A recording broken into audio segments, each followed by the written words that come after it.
Mesdames et messieurs, chers abonnés de ma page Facebook, bienvenue et bien le bonsoir. Heureux de vous retrouver aujourd'hui au moment où nous sommes en train d'entrer dans la dernière ligne droite des fêtes de fin d'année et particulièrement la fête de Noël. Dans la tradition, c'est la fête des enfants et c'est le moment où les parents offrent souvent des cadeaux. Et bien sûr, en Afrique, les chefs d'État se font appeler pères de la nation. Aussi, nous autres attendons également souvent qu'ils nous fassent des discours de Père Noël, qui nous apportent des cadeaux et qui nous rassurent. Plusieurs chefs d'État africains offrent souvent beaucoup de cadeaux en fin d'année et c'est tant mieux. Et l'année dernière, le Sénégal, par le truchement de son chef d'État Macky Sall, avait annoncé un gros cadeau de Noël à toutes les couches défavorisées avec une réduction du coût de l'électricité. Ainsi, les populations défavorisées ont réussi à bénéficier de 30 milliards de francs CFA. Un gros cadeau de Noël.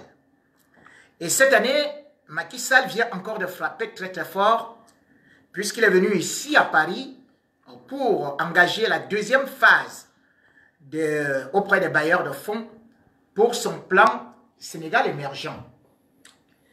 En fait, il venait solliciter quelques 3 milliards pour réaliser des projets pour des populations sénégalaises. Mais il est rentré avec une enveloppe énormissime de 7 000 milliards 356 millions de francs CFA. Imaginez qu'au Sénégal, on pourra bénéficier de pas mal de choses parce que le chef d'État sénégalais aujourd'hui a une crédibilité internationale auprès des bailleurs de fonds. Pendant ce temps, au Cameroun, on continue à dire depuis 36 ans, il faut serrer les ceintures. Non seulement il y a eu diminution des salaires, il y a eu la dévaluation, mais au-delà de ça, il n'y a plus jamais eu d'augmentation. Pendant ce temps, les prix des denrées alimentaires augmentent. Il y a déjà eu des émeutes de la faim. Et encore une fois, ça deviendra très très difficile cette année qui va bientôt commencer. 2019 sera ce qu'on peut appeler Annus Horribilis. Je vous le prédis parce que même l'Union européenne, partenaire du Cameroun, a déjà eu à ne plus accorder ce qu'on appelle l'enveloppe à l'aide du développement. Pourquoi? Parce que chaque fois que cette enveloppe est destinée au Cameroun, elle est détournée de ses fins pour des dessins inavouables. Toujours des mêmes qui sont en train de polluer, de ravager, de racler les fonds de caisse, de telle sorte que ne vous attendez pas à un message de satisfaction pour cette année. Vous allez toujours serrer les ceintures, encore plus, jusqu'à ce que votre colonne vertébrale va se casser. Il aurait été préférable si c'est tout l'ensemble du peuple qui pouvait faire cet effort. Mais non, c'est toujours les plus pauvres, les démunis qui en souffrent. Je devrais dire qu'au Kenya, Uhuru Kenyatta, le président, avait décidé que au niveau de certaines choses pour que le peuple ne puisse pas subir, il avait donc décidé lui-même diminuer son propre salaire de 20%. Il a aussi décidé de diminuer le salaire du vice-président à 20%. Et il avait décidé de diminuer les salaires des ministres à 10%. À partir de là, cette économie a permis à ce que le bas peuple puisse bénéficier et qu'il puisse aussi engager en côté social. Mais au Cameroun, on vous dit, l'État ne peut rien faire pour vous. C'est toujours vous qui devez donner à l'État. Et pendant ce temps, les charges auprès des ministres, puisque c'est le contribuable qui paye, continuent à s'alourdir. Les impôts deviennent monstrueux, insupportables. Le bas peuple ne fait que croupir dans la misère. Et de l'espoir au désespoir, le Cameroun est en train d'aller dans l'abîme.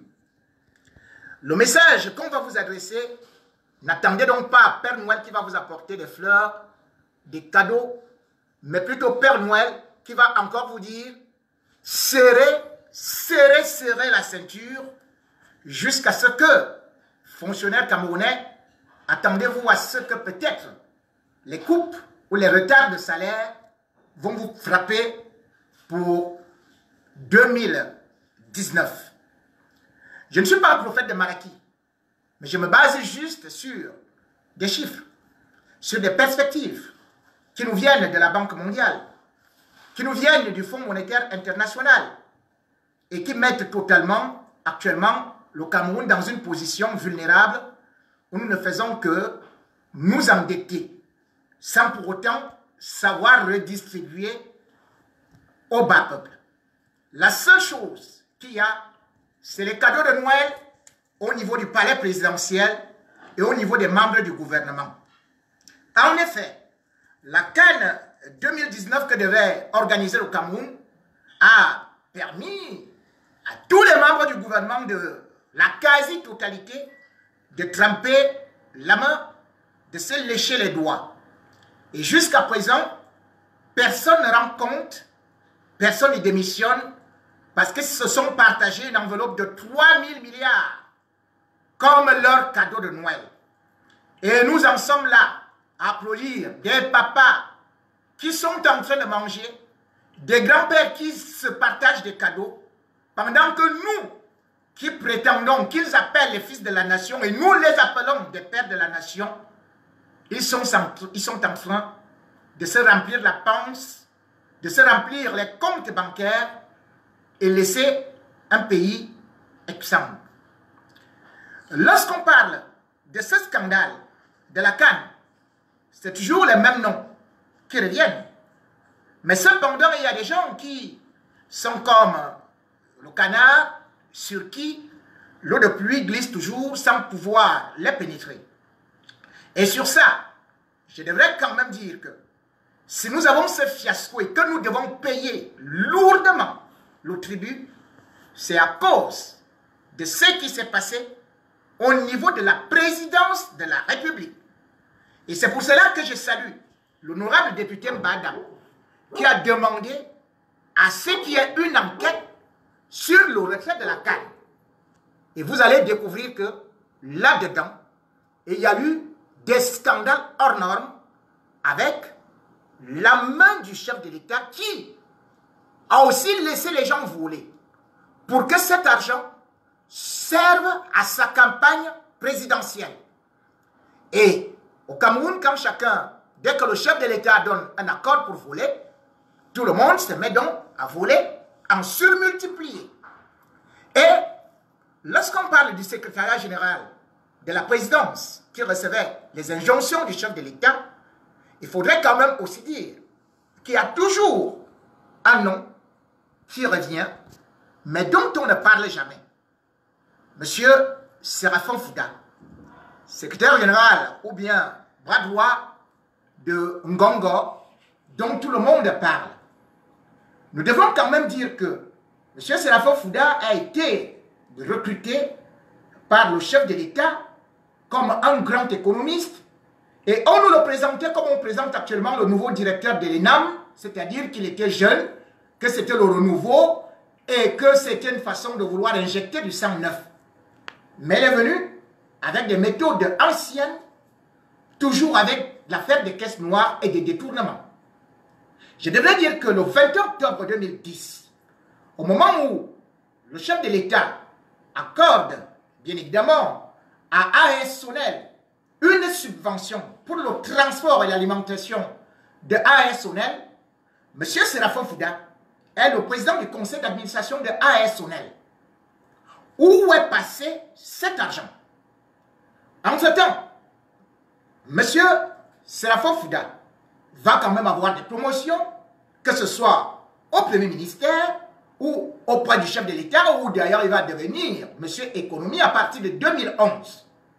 Mais cependant, je me rends compte que depuis qu'il est là, nous allons de foirage en foirage, de biens toujours financiers dilapidés et de l'économie qui est en train de péricliter. Je devrais rappeler que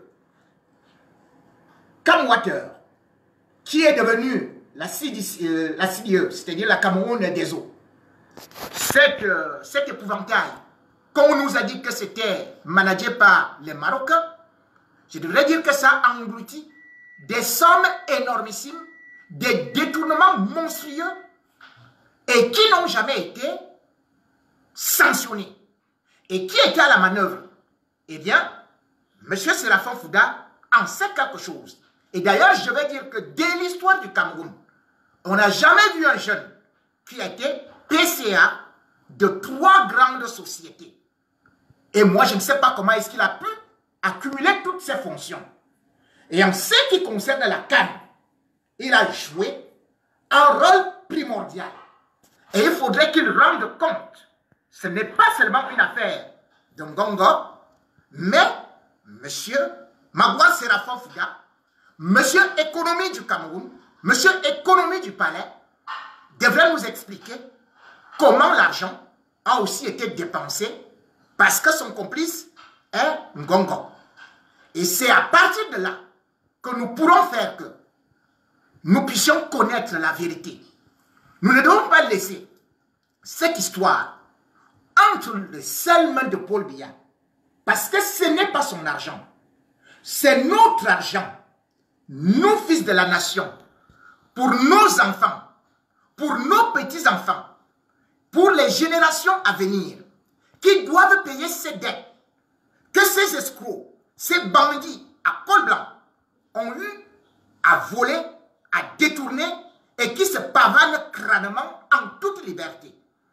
Nous ne pouvons pas accepter qu'un pays comme le Cameroun soit toujours la risée du monde et que l'impunité continue à régner avec les mêmes individus qui restent là, qui jouent au ping-pong, se jetant des responsabilités.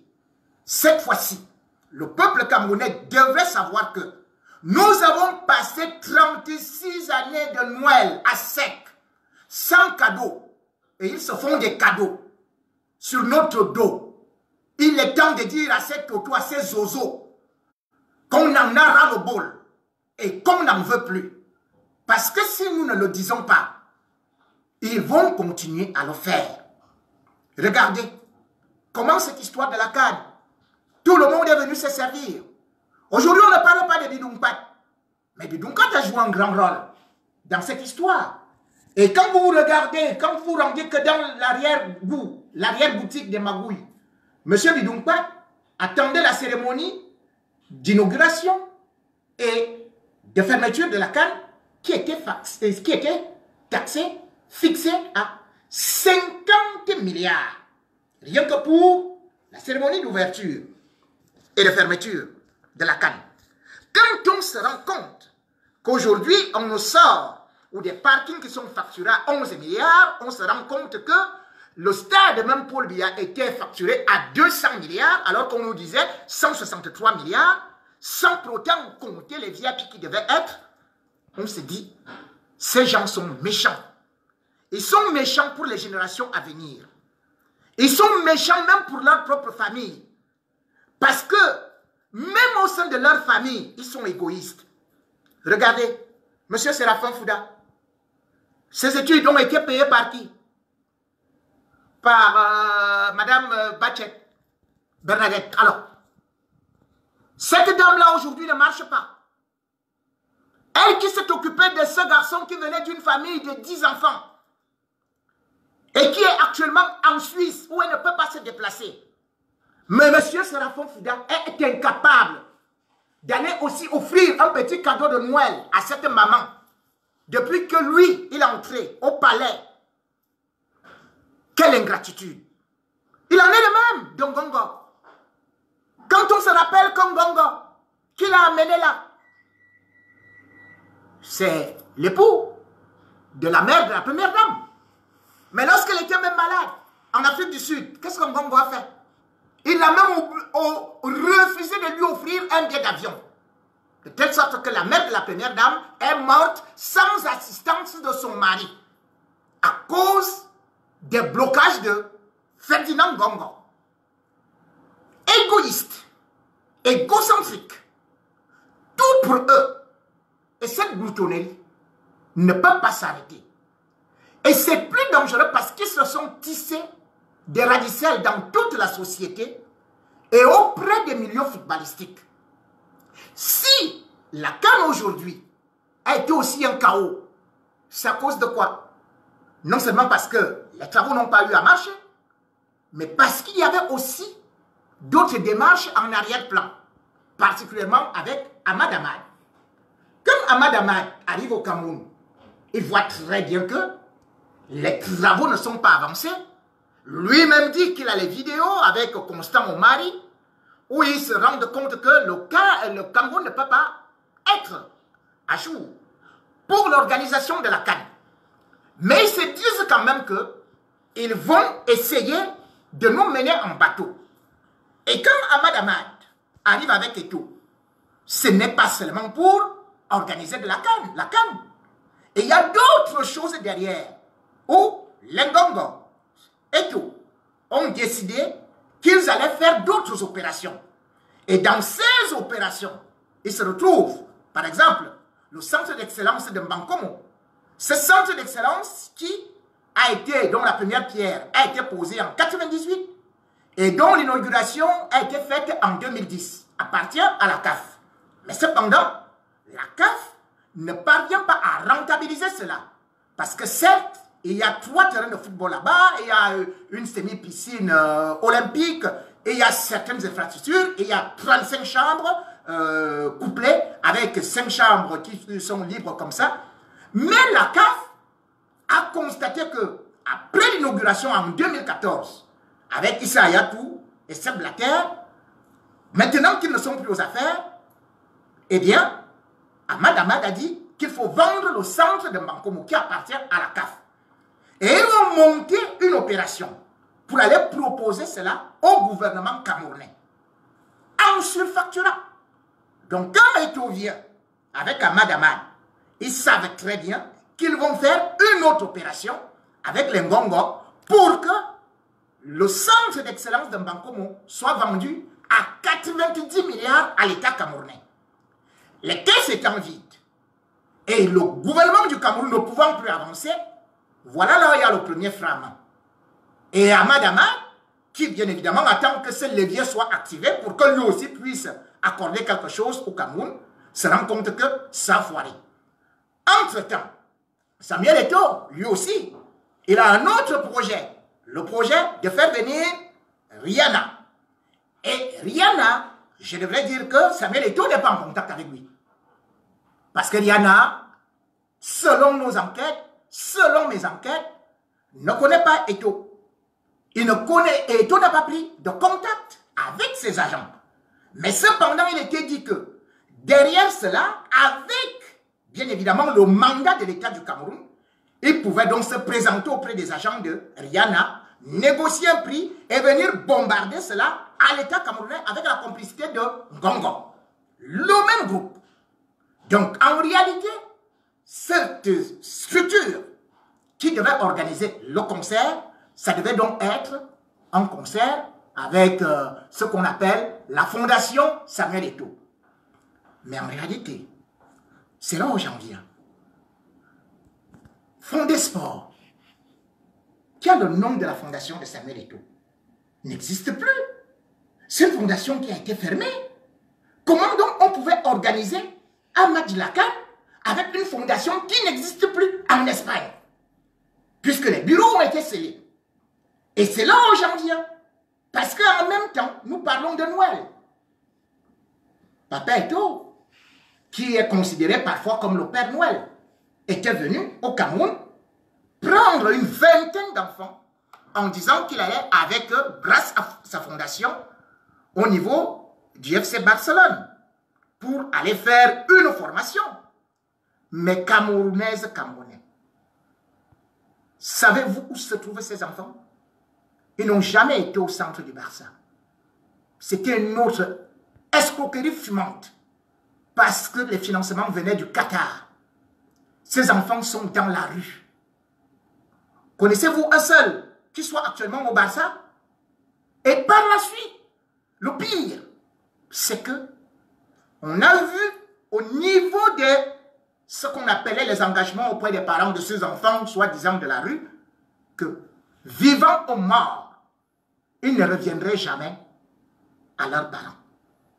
C'est pour ça que j'ai dit, on peut être un mauvais père, on peut être un bon père, mais on ne devrait pas prendre les enfants des autres pour les mettre dans une situation de précarité aussi dangereuse juste pour faire des affaires. L'affairisme, c'est ce que je dénonce. J'ai juré de ne jamais entrer dans les vies privées. Je ne vais jamais demander à Samuel Eto'o d'aller s'occuper de son enfant. Mais je vais demander à Samuel Eto'o, vous avez pris des Camerounais, des jeunes Camerounais entre 10 et 12 ans, ce qui est une exploitation des mineurs, ce qui est un crime pour l'humanité. Comment est-ce que les autorités camerounaises ont laissé les enfants de cette envergure-là voyager? Et où se trouvent-ils? Quel est leur avenir? Toujours dans le business. Je n'ai pas de problème personnel avec qui que ce soit. Mais je suis toujours la bouche de ceux qui ne peuvent pas s'exprimer et exprimer leur colère. De ceux qui, aujourd'hui, sont peut-être dans l'hiver, sont en train de trimer à gauche ou à droite.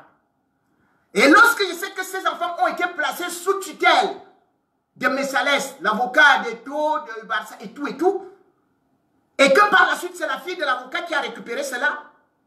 D'ailleurs, je vais y revenir en profondeur sur ce dossier.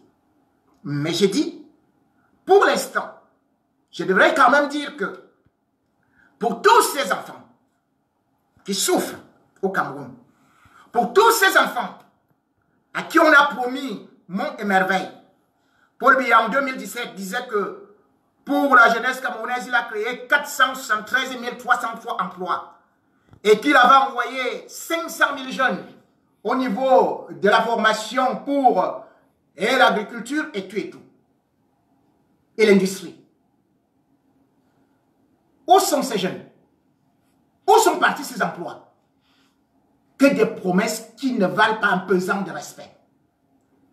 Depuis 36 ans, Paul Biya tourne la jeunesse. Et la jeunesse camerounaise aujourd'hui n'a plus d'avenir. La jeunesse aujourd'hui n'a plus d'espoir. La jeunesse aujourd'hui vadrouille comme les artistes camerounais. Et ces artistes camerounais, qu'on appelle souvent des sardinards, c'est eux, bien qu'ayant donné toujours le mandat à Paul Biya, bien qu'ayant été des chanteurs de louanges, continuent comme cadeau de Noël. Depuis des années, ils ne touchent pas leurs droits. Et cette fois-ci, j'entends que le ministre de la Culture a convoqué les artistes pour aller toucher des miettes. À combien s'élève cette enveloppe? Depuis quand un ministre de la Culture convoque les artistes pour venir faire une répartition? Ça n'existe pas. C'est les sociétés de droits d'auteur qui doivent le faire et non le ministre qui fait un communiqué. Et c'est ça qui est le véritable problème. Depuis que l'État du Cameroun existe, on infantilise les artistes, on les réduit à néant et ils deviennent comme des mendiants. Et c'est pour cela qu'ils sont des sardinards. S'ils auraient été normalement payés, ils ne seraient pas dans cet état. Rendez-vous compte, le Cameroun a connu combien de sociétés de droits d'auteur? Une foultitude. Socadra, CMC, Sosim, Socam, c'est incroyable. Alors que vous vous rendez compte, la France, où je suis, depuis 1851, a une seule société de droit d'auteur qui n'a jamais été dissoute. La petite Belgique, qui vaut peut-être une région, une seule région du Cameroun, a sa société de droit d'auteur, la SABAM, depuis 1922, qui n'a jamais été dissoute. Regardez au Nigeria, regardez actuellement en Côte d'Ivoire. Mais l'État du Cameroun passe toute sa vie à détruire des sociétés de droit d'auteur en utilisant un individu qu'on appelle Roméo Dika.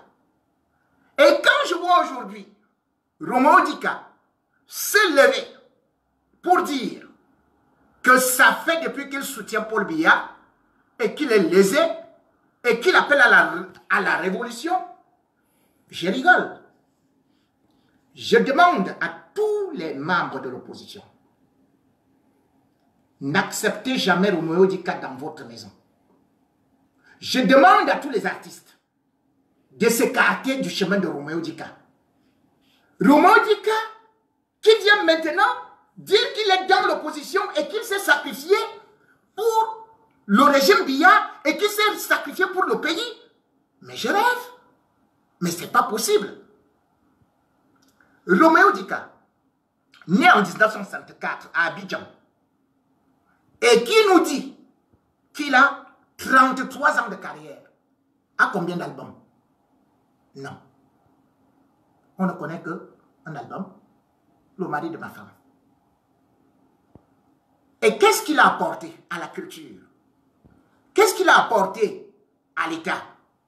En dehors du fait de faire que, en 1992, quand M. Paul Biya braque, vole l'élection de Frundi, Roméo Dika va se servir du secrétaire général du RDPC de l'époque. Il s'appelait Charles Ndumba. Parce que Roméo Dika connaissait son fils. Et c'est à partir de là que Roméo Dika va entrer progressivement en disant qu'il vient avec des artistes. On lui donne de l'argent, il prend cet argent et met dans ses poches, il donne quelques miettes aux artistes. Bis le Petita en 97, en 2004, lui-même avoue que Charles Ndumba lui a encore donné 90 millions de francs CFA. Il a donné combien aux artistes? Rien. Mais quand il dit qu'il n'a jamais rien gagné avec ce régime, il n'a fait que des détournements. Puisque après avoir été au niveau de la Socinada, après avoir été dans toutes les sociétés, ou même il était avec son oncle qui a fait qu'il entre dans les histoires de sociétés de droit d'auteur, à savoir Vincent Djibouti, Roméo Dika avait été exclu. Et il a été rappelé par qui? Par la ministre Amatou Toumouna, cette vendeuse à la sauvette qui a été nommée par Paul Biya ministre de la Culture en 2007. De 2007 à 2015, ils n'ont fait que détruire la culture camerounaise.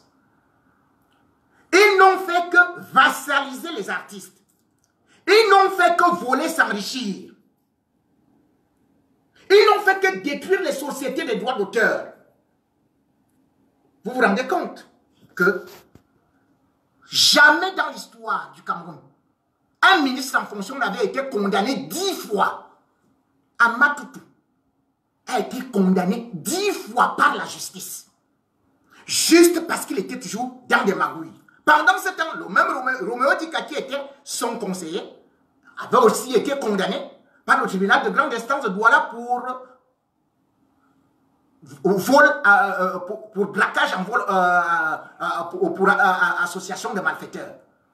Lorsque nous nous retrouvons avec de tels individus qui veulent régenter la culture camerounaise et qui veulent parler aujourd'hui très fort en disant qu'ils sont des exemples, non, c'est eux qui ont tué la culture.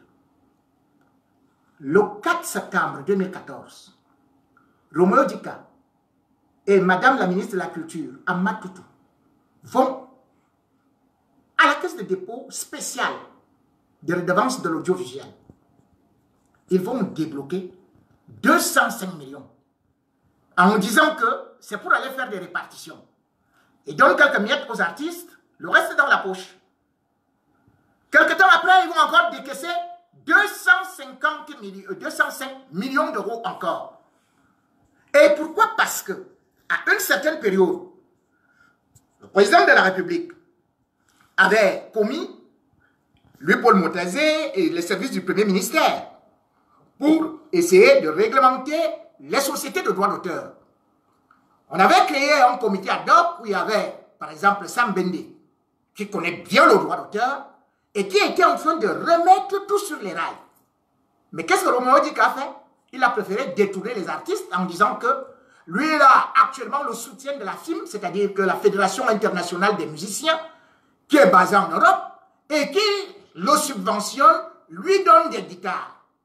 Résultat, Roméo a organisé les partages de guitares pour juste bâcler l'opération du Premier ministre, et il a appelé les artistes pour les monter contre le Premier ministre. En tout et pour tout, Roméo a distribué 170 guitares, dont à Yaoundé. Puis la distribution des guitares devait aussi avoir lieu à Bamenda en 2015, donc en août. Ça a été renvoyé, ou bien déplacé plutôt, pour aller à Bangui, vers le village de la ministre de la Culture. Vous vous rendez compte? Et ils sont allés là-bas en disant que c'est la FIM qui a donné ces guitares. Or, après enquête, John Smith de la FIM que nous avons contacté nous fait comprendre que mais il n'a jamais rien donné à Roméo Dika, il ne le connaît pas, attends. Et c'est là où les enquêtes s'ouvrent. On se rend compte que non seulement le fonds, les fonds qui revenaient, qui étaient à la caisse de dépôt spéciale, avaient été totalement ravagés, mais aussi le fonds spécial des milliards que l'État du Cameroun accorde aux artistes avaient aussi été totalement avalés, sinon par Roméo Dika et la ministre de la Culture avec leurs complices. Ils sont restés impunis. Lorsqu'on me parle aujourd'hui de la culture camerounaise qui est en train de mourir, c'est ce que je continue à dire aux artistes. Mais regardez, si Roméo Dika n'avait pas bloqué les sociétés de droits d'auteur en utilisant les trafics d'influence, en disant, en arpentant les couloirs et en faisant les tacles par derrière à tous ceux qui voulaient réparer cela, on n'en serait pas là. J'ai commencé à parler étant au Cameroun. On ne me suivait pas. Et voilà, ce que je vous disais, c'est réalisé. Comme j'ai dit, les artistes camerounais vont mourir dans la misère, dans la galère, seront des vagabonds. Aujourd'hui, on annonce une répartition. On ne sait pas si on va donner 2 000 à quelqu'un ou 5 000 ou 10 000 à quelqu'un qui a fait 5 ans sans toucher ses droits d'auteur. Pendant ce temps, Roméo Dika, lui, il a construit à Odia, au quartier des riches. Allez voir l'immeuble qu'il a là-bas. Roméo Dika a une radio. Il a pris cet argent où? Et même dans l'histoire de la CAN, Roméo Dika a mouillé. La CAN 2016. L'État camerounais décide de créer, de trouver l'hymne. Donc, normalement, c'est l'appel d'offres. Pour la CAN féminine. Mais qu'est-ce qui s'est passé? Roméo Dika et Pierre Ismaël Bidumpat, Mini Pam Pam, ont eu à s'asseoir sur 100 millions de francs. Ils ont fait venir Charlotte Dipanda et un anonyme, un total inconnu qui chante archi faux, qui devrait s'appeler Richard King, pour faire l'hymne mortifère de la CAN. Un morceau qui pouvait faire mourir un cadavre qui est dans le cercueil. Ah oui, un cadavre qui meurt. Pour vous dire jusqu'où il allait. Il y avait des musiciens au Cameroun. Roméo Dika est monté ici en France pour venir chercher les gens de l'Opéra Garnier. C'est ce qu'il disait. Il est vrai que je ne les connais pas, ceux qui étaient là. Mais il a dit, c'est l'opéra Garnier. Alors qu'on a des grands artistes au Cameroun. Combien de grands artistes au Cameroun? Ah, les Manu Dibango, les Richard Bona. Mais c'est des super grands artistes sur le plan international. Et pour la fête africaine, une canne. Il vient avec l'opéra. Juste parce que il voulait voler. Donc, que Roméo Dika ne nous dise pas qu'il s'est sacrifié pour quoi que ce soit. Il a utilisé les artistes, il a utilisé les magouilles, les carambouilles pour pouvoir se mettre plein les poches. Et il n'est pas normal aujourd'hui qu'il soit accueilli dans une quelconque maison de l'opposition en disant « Je reviens, j'ai beaucoup longtemps servi ». Ils ont servi quoi? Ils ont servi quoi? Ils ont servi quoi? Ni le parti au pouvoir, puisque je ne sais pas, il n'est pas, je ne sais pas quel rôle il occupe au RDPC. Organiser des concerts en volant les artistes, c'est ça servir? Et quand je vois un autre monsieur, une personnalité, un professeur digne de ce nom, M. Sangue Nyamding, lui aussi venir gazouiller, sortir des larmes de crocodile et de barbouilla, en disant que ils ont fait la campagne pour Paul Biya et qu'ils attendent les nominations, mais malheureusement ils n'ont pas de nomination. Et que maintenant, il appelle à la révolution. Mais je rigole encore. De qui se moque professeur Messanga Nyamding? Messanga Nyamding a passé le temps à tisser des dithyrambes, des louanges à Paul Biya en disant qu'il était un homme honnête, qu'il était le plus grand dirigeant, en nous scandant des refrains de propagande. Et c'est lui aujourd'hui qui vient nous dire qu'ils ont fait, ils n'ont jamais bénéficié des retours de ceci et de cela. Cela veut donc dire que ces gens qui disent qu'ils servent le Cameroun, en fait c'est des mendiants qui veulent se servir. En fait c'est des vers de terre, c'est des censures. Si un professeur se déclare être smicard et qu'il est rentré d'une campagne avec seulement 3000 francs CFA et il vient pleurer à la radio, quelle honte! Quelle honte, professeur Messanga! Quelle honte! Comment tu peux dire que tu n'avais que 3000 francs dans tes poches? Mais attends, c'est Laurent Esso, et que tu attendais les nominations, mais Laurent Esso ne nomme personne. C'est Paul Biya qui va qui nomme. Et ce n'est pas parce que tu es parti faire campagne. Encore que ta campagne a été chaotique, un échec total, puisque vous êtes parti à Douala, dans le littoral. Mais Paul Biya a obtenu combien? Malgré les fraudes électorales. Mais c'est l'opposition qui a gagné à 65%. Et vous voulez une récompense. Parce que vous êtes parti perdre. Mais c'est la première fois que j'entends ça. Que quelqu'un revendique une récompense parce qu'il a perdu. Et cela montre encore votre malhonnêteté intellectuelle, votre manque de probité morale, à savoir que vous ne servez pas une cause, vous ne servez pas un pays, vous servez un homme pour vos intérêts gastronomiques ventriloques.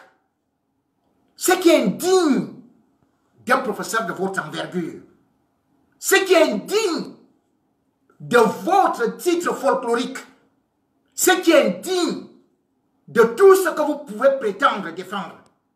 Et le plus indigne, c'est encore vos propos scabreux, votre comportement infantilisant, enfantin, vis-à-vis de ceux qui sont dans l'opposition. Je me souviens que bêtement, vous êtes venu accuser à l'antenne, sur tous les plateaux, vous avez accusé le professeur Maurice Kamto d'être un homosexuel pédophile. Vous avez affirmé de façon péremptoire, à haute et intelligible voix, que vous détenez la vidéo du professeur Kamto en train de s'accoupler avec un jeune homme. Le mal que vous avez fait à cet homme l'ignominie que vous avez apportée à la personnalité de ce monsieur, le mensonge grossier et grotesque que vous avez avancé, va vous rattraper. Parce que maintenant, vous devez aller au tribunal le 8 janvier prochain. Même si vos amis juges du régime ne vont pas vous condamner, la société vous condamnera.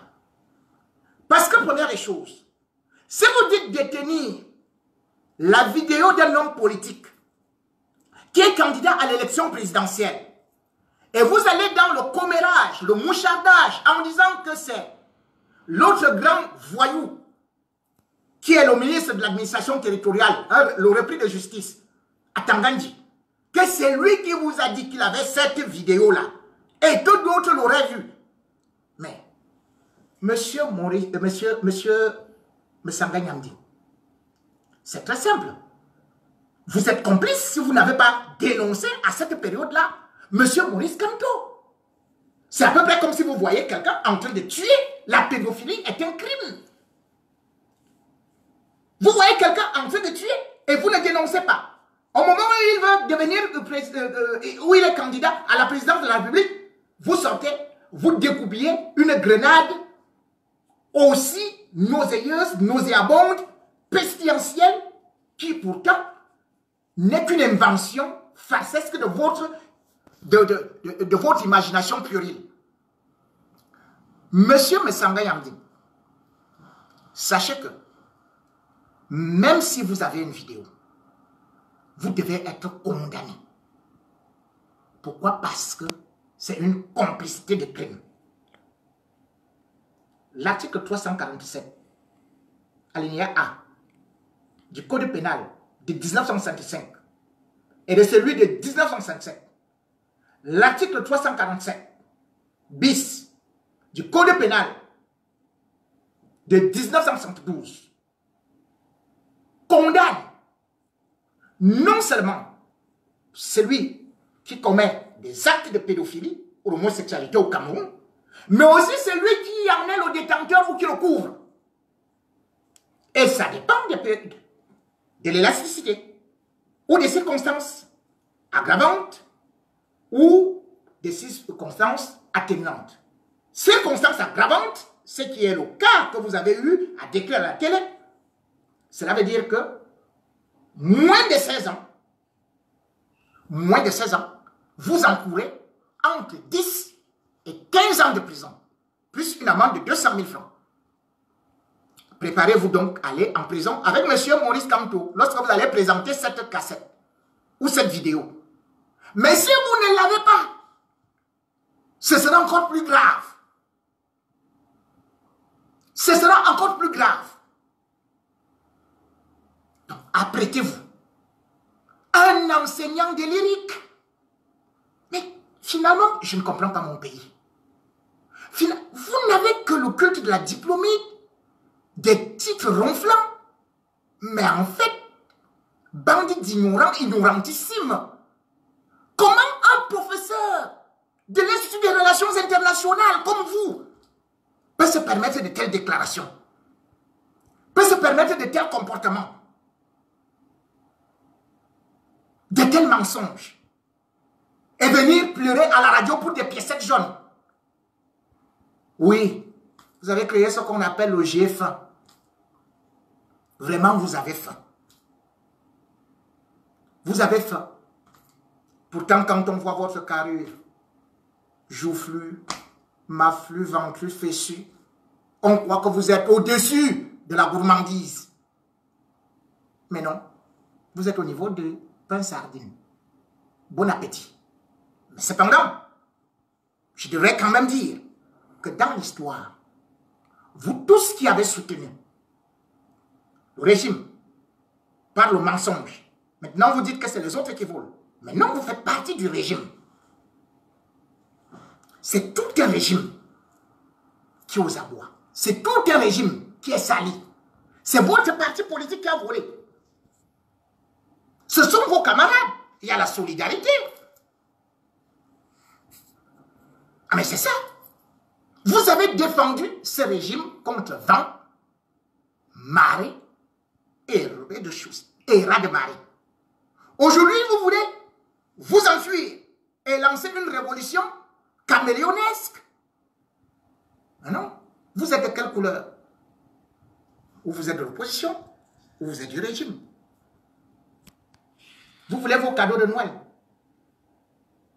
Allez demander calmement à Paul Biya, au lieu de venir aboyer à la télé, salir les personnalités, mendier, avec qui de surcroît? Avec Roméo Dika. Quand vos enfants vous regardent, vous dites que vous essuyez les larmes en studio parce que vous pleurez, que vous n'avez pas été récompensé, vous n'avez pas eu le pain sardine.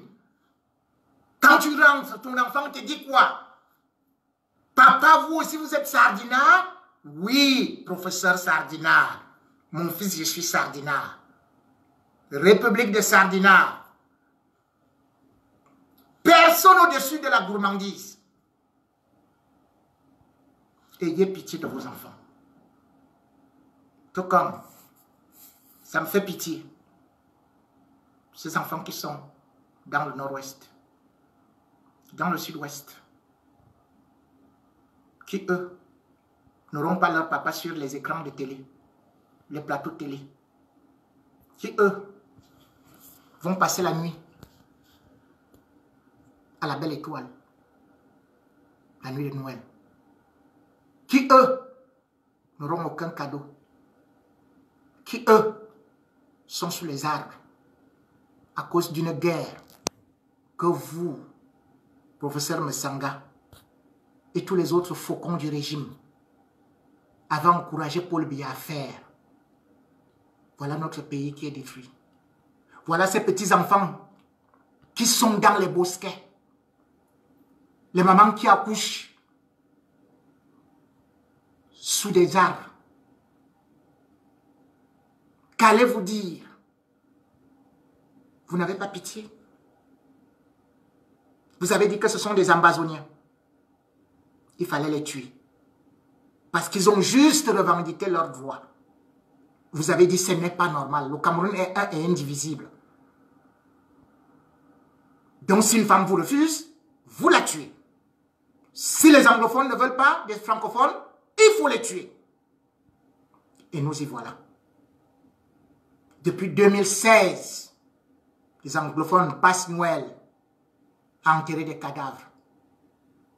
Les anglophones passent Noël sans manger. Et voilà encore le rapport de la cellule humanitaire, du bureau humanitaire, de la cellule de coordination humanitaire des Nations Unies qui vient de tomber. Qui nous dit que la guerre que Paul Biya est parti créer dans des régions anglophones a déjà provoqué, touche 4 millions de personnes. Et 1 300 000 personnes sont actuellement sans nourriture, sans maison, sans rien. Qu'il y a 427 000 déplacés déjà au Nigeria. Et que cette guerre va même encore toucher d'autres régions. C'est en train de toucher d'autres régions, c'est-à-dire l'ouest, le littoral. Ça avance comme l'incendie. Ça broie tout sur le chemin. Une guerre qu'on aurait pu éviter. Et lorsqu'on demande de négocier, Paul Biya jongle, il va à gauche, il va à droite, parce que vous avez dit qu'il pouvait gagner cette guerre. Et là, on voit un communiqué qu'on libère 289 anglophones. Le communiqué est signé Mbongo. L'exécution est faite par le ministre de la Défense. Soyons sérieux. Un décret présidentiel pour amnistier des gens, un décret pour amnistier des gens est signé du chef de l'État. Les Camerounais n'ont jamais élu Mbengo, Ngongo plutôt, voulais-je dire. Ils n'ont jamais élu Ngongo, président de la République. Ils n'ont jamais élu Betia Somon, qui est ministre de la Défense, président de la République. Un président de la République qui est incapable de prendre une décision et de signer. On envoie un communiqué. Ce qui signifie que tout cela montre qu'il n'a pas de volonté. Puisque cet acte, ces communiqués du ministre de la Défense et du secrétaire général de la présidence sont nuls et de nul effet. Et par ailleurs, vous avez vu, le porte-parole de l'Ambazonie, des forces ambazoniennes, Tanko Evo, qui a bel et bien dit qu'il rejetait cela. Comment vous pouvez créer un comité de désarmement sans pour autant discuter? Ça ne peut pas marcher. Je l'ai déjà dit, je le répète. Pourquoi Biya ne regarde pas ce qui s'est passé ailleurs? Pourquoi vous, les professeurs, qui connaissez l'histoire et la géopolitique, vous êtes incapables d'expliquer au gouvernement que aucun gouvernement au monde n'a réussi à vaincre une guérilla? Aucune, même les Américains. Mais regardez les Américains. Les Américains ont fait quoi en Afghanistan? 50 ans de guerre. Ils n'ont pas vaincu, hein? Ils étaient finalement obligés de négocier avec les talibans. Regardez par exemple les FARC en Colombie. Mais les FARC, les forces armées révolutionnaires, sont entrées dans une résistance contre le gouvernement, contre le régime central. Ils ont dit, nous ne voulons plus de vous. La guérilla a éclaté. Mais ça a duré combien de temps?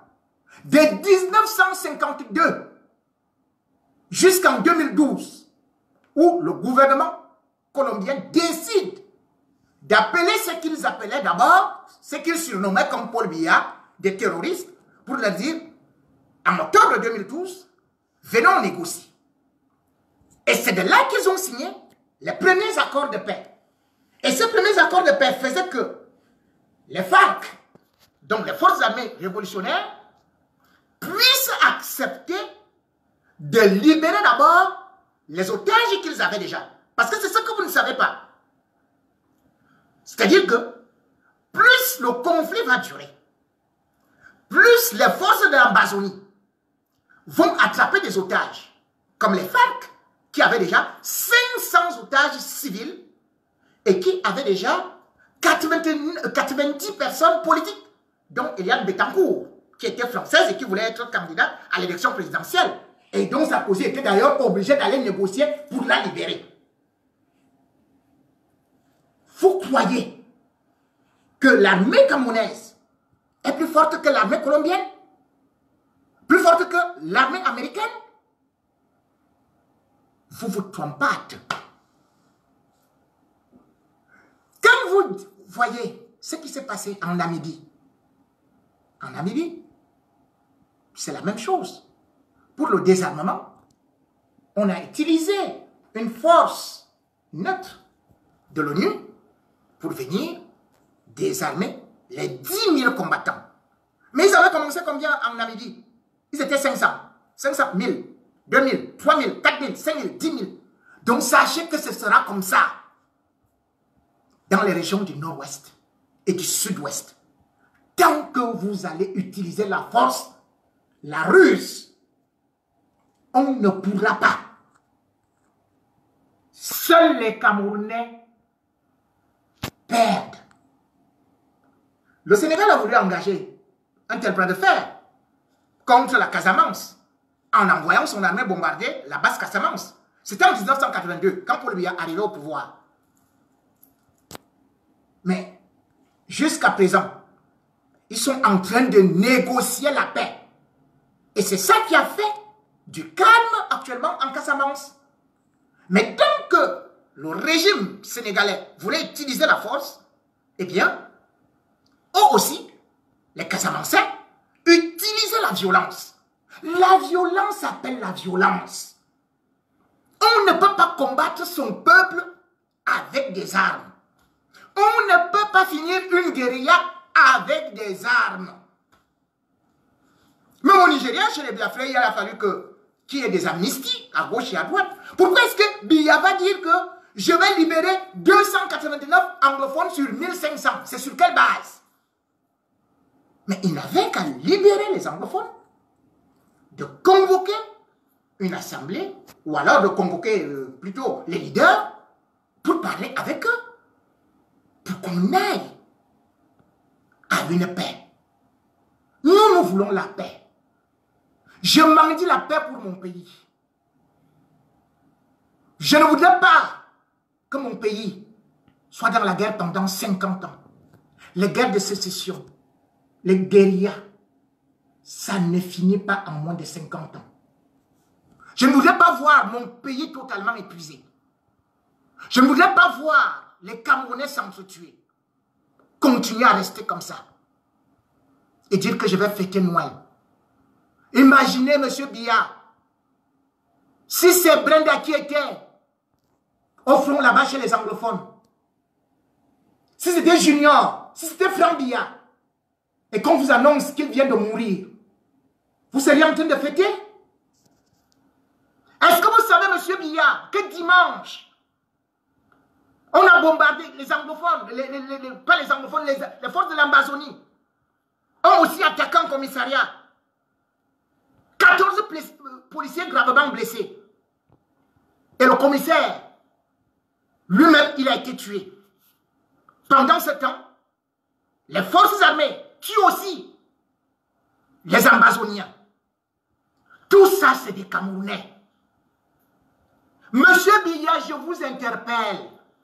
Si vous êtes un père de famille, réunissez votre famille. On ne peut pas continuer cette guerre. Monsieur Biya, quel est l'héritage que vous voulez laisser à vos enfants? Que du sang? Monsieur Biya, appelez les évêques, appelez les imams, appelez l'opposition, appelez les séparatistes pour mettre fin à cette guerre. Et puis je vous suggère, pour le prochain gouvernement, vous ne pouvez pas entreprendre quoi que ce soit avec ces gens qui ont des mains trempées de sang. Faites un gouvernement courageux. Trouvez même un premier ministre qui soit un anglophone charismatique ou un homme de la société civile charismatique qui peut jouer le lien entre les anglophones, les francophones, entre l'armée et les séparatistes. Autrement dit, ce sera l'ONU qui va le faire. Et c'est ce que nous ne souhaitons pas. J'interpelle les hommes politiques. Que vous soyez de l'opposition ou du régime, de changer de ton, d'aller à la réconciliation. Aujourd'hui, le régime Biya ne peut plus tenir rien qu'avec le RDPC. Il faut un gouvernement d'union nationale. Que M. Biya prenne, que ce soit des gens de l'opposition, oui, ce ne sera plus la mangeoire, parce qu'il s'agit de préserver les intérêts du Cameroun. Il s'agit de préserver les vies humaines. Il s'agit de préserver tous ces enfants qui sont totalement déjà dans la rue et qui vont se transformer en grands braqueurs, en grands sanguinaires, en grands tueurs. J'interpelle l'Église, le cardinal Toumi, Monseigneur Cléda, d'intervenir. Ne laissez pas pourrir la situation. Je demande à tout homme politique, qu'il soit de gauche, de droite ou du centre, il ne s'agit plus de soutenir Biya. Il a 86 ans. Il est au soir de son existence. Mais l'avenir, c'est devant. S'il vous tend la main, prenez cette main Saisissez cette opportunité pour régler ce conflit que lui ne peut plus régler.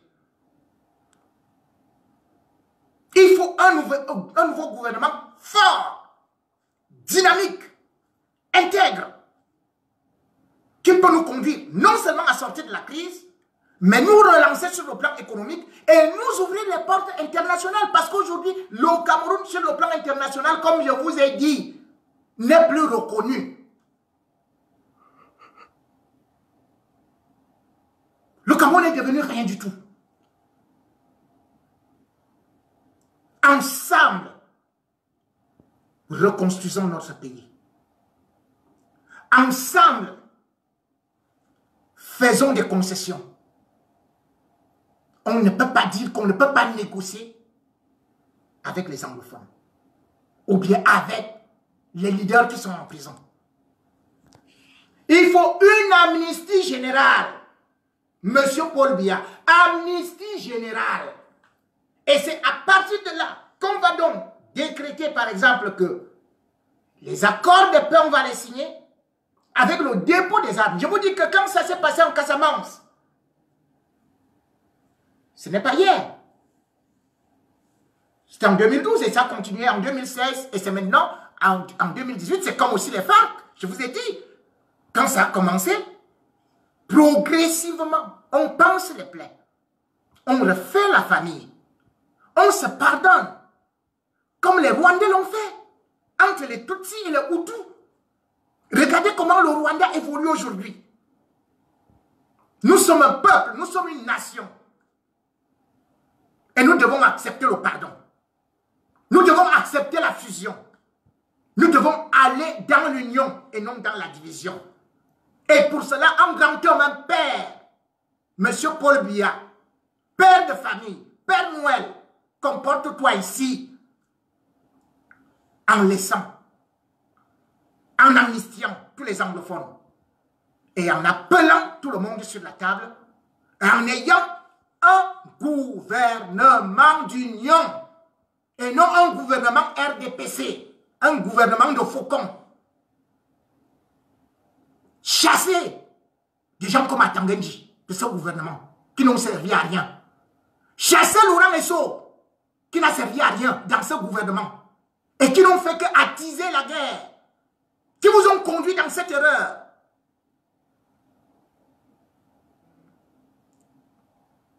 Je vous donne juste encore ce crédit de Père Noël.